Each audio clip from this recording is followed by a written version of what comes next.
ઉત્તરાયણને હવે ગણીને 1 મહિના જેટલો સમય બાકી રહ્યો છે ત્યાર પહેલા જ ચાઇનીઝ દોરીનું વેચાણ શરૂ થઈ ગયું છે।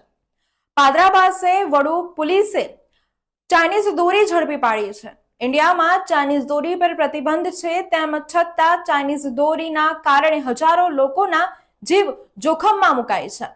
વડુ પોલીસે પાદરા પાસેથી 600 નંગ ચાઇનીઝ દોરી સાથે મોબાઈલ ફોન અને સીએનજી ટેમ્પો મળીને 5,30,000નો મુદ્દામાલ કબજે કર્યો છે, સાથે 2 લોકોની અટકાયત પણ કરી છે।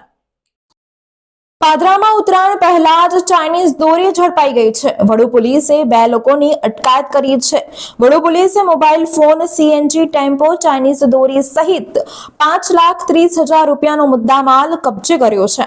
ઉત્તરાયણને હવે ગણતરીના દિવસો બાકી રહ્યા છે, ત્યારે પ્રતિબંધિત હોવા છતાં ચાઇનીઝ દોરીનો ભરપૂર વેપલો થઈ રહ્યો છે।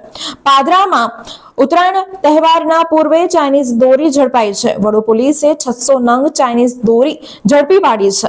પોલીસે સીએનજી ટેમ્પો, ચાઇનીઝ દોરી સહિત 5,30,000 રૂપિયાનો મુદ્દામાલ કબજે કર્યો છે।